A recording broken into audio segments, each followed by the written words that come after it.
So primarily for my American viewers, but also just for my viewers in general. And that is, I'm going to tell you guys now, go out and vote. If you haven't registered to vote, register to vote. If you can vote in advance, vote. And I say this because a lot of people in my viewer base say voting's degenerate, you can't vote for like an absolute monarchy, you can't vote for clerical fascism, my local party sucks, it won't make any difference, they're all the same, etc. And I get it. I get it probably better than you do, because I live in Canada and I have to deal with the Conservative Party. In Ontario, it's called the Progressive Conservative Party, so riddle me that one, Batman. But I have to deal with these people. I know how bad it can be. I know how bad conservative parties can be. But before we even get into the merits of the party, let's just talk reality for a minute. We can talk about the happening, how it's going to happen, how, etc. But in many countries, we're at least a couple of years, maybe decades off, until you're going to see the kind of social conditions that'll lead to sort of the radical change a lot of people are looking for. So in the meantime, our goal should be to stem the bleeding, whatever that is. If that is reducing funding to left-wing groups like the Diversity Committee, like Antifa, like the ADL, if you can defund those people, if you can reduce affirmative action, if you can preserve free speech as much as possible, if you can reduce immigration or at least change the sources of immigration, all of these things will buy us time. Will they solve the problem? No, they won't solve the problem. I'm not going to pretend any of these things on their own will solve the problem. We're in a really big hole here. But before you can start filling the hole up, we have to stop digging the hole deeper. And I think we are making a lot of progress. I mean, Trump got elected. You got Salvini elected. Bolsonaro won. Brexit happened.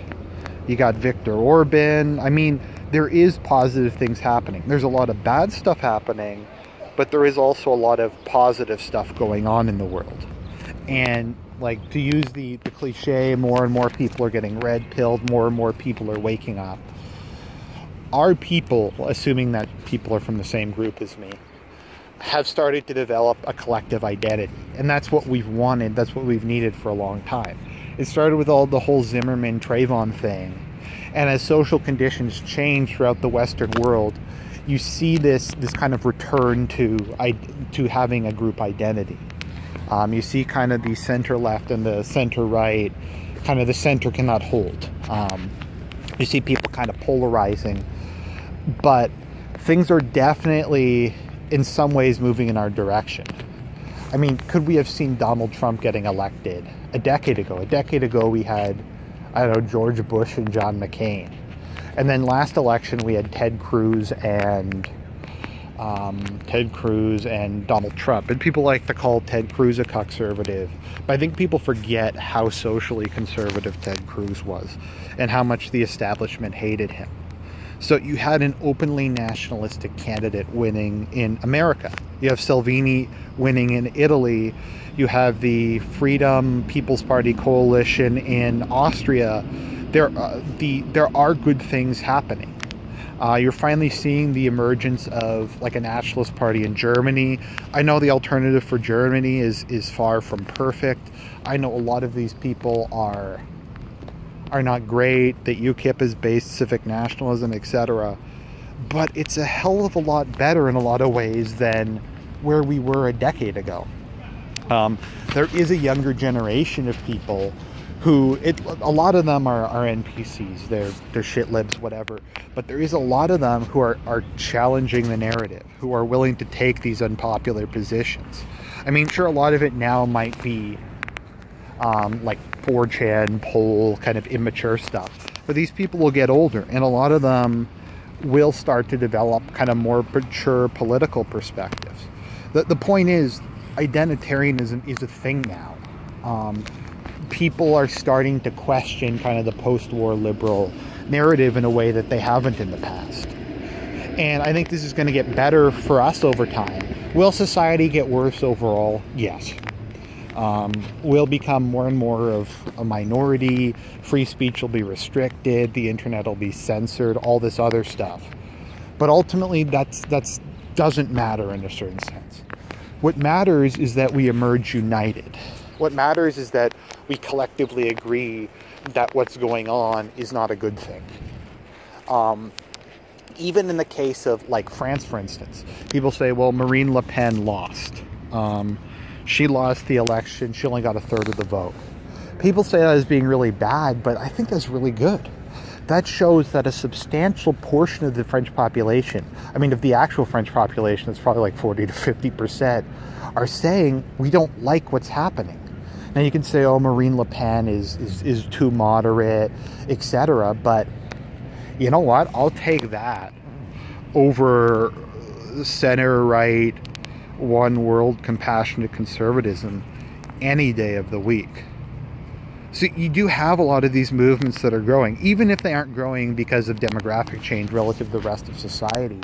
They are growing a collective identity. Things are in at least some spheres moving in our direction.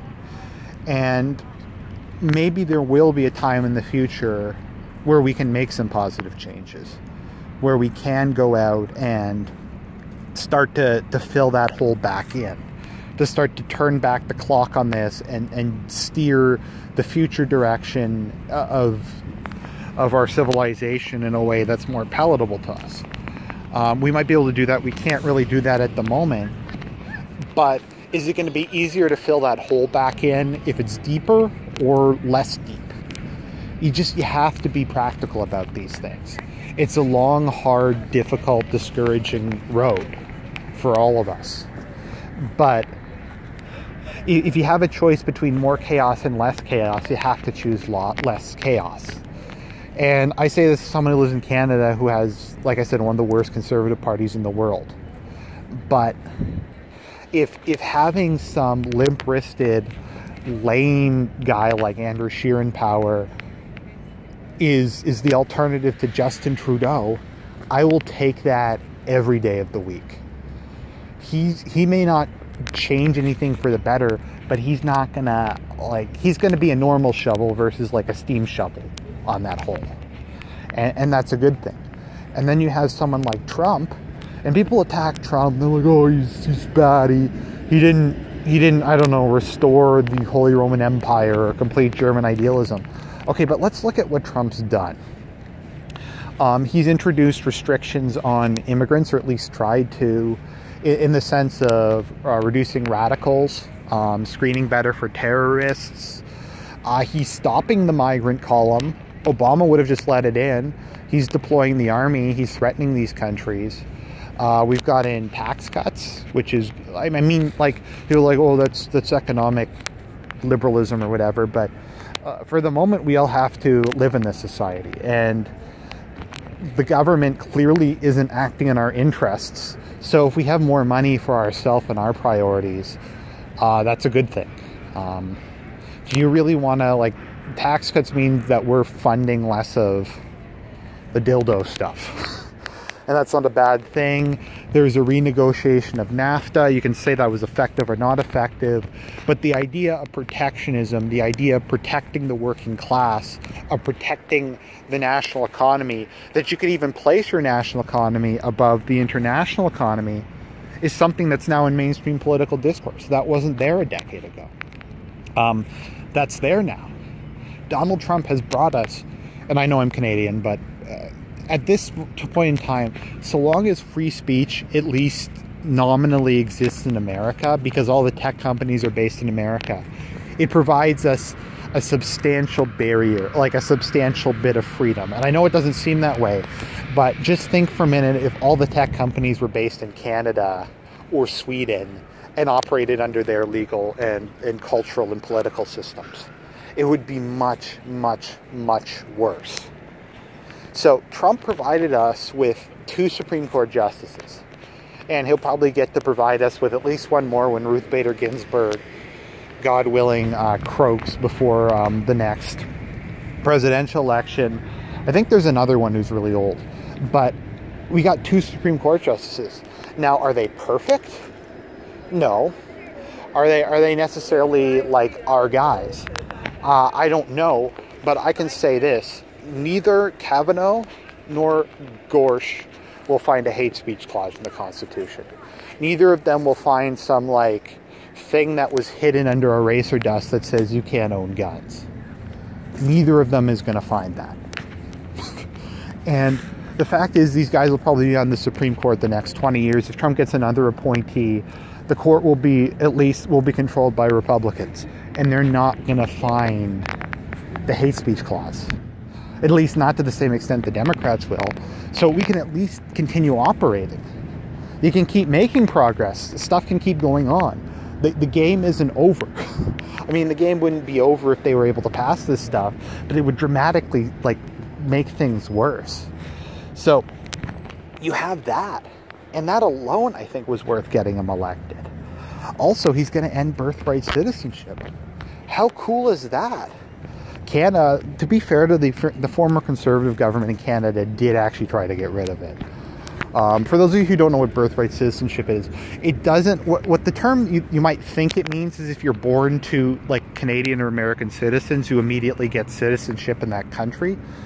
That's not what it means. It means if you're born on the soil, you get citizenship. So that's the issue with anchor babies. They cross the border, they have babies, the baby's an American citizen. So they're going to get rid of that. That is great. And I saw some people saying, well, there's already so many of them here. Okay, but do we want to dig the hole deeper? Or do we want to stop digging the hole? I mean, and that's kind of what you have. Or do you want to dig the hole slower? Do you want to use a normal shovel or a steam shovel? And I know these guys suck, and I know it can be difficult. And like I said, it's a long, hard, discouraging road.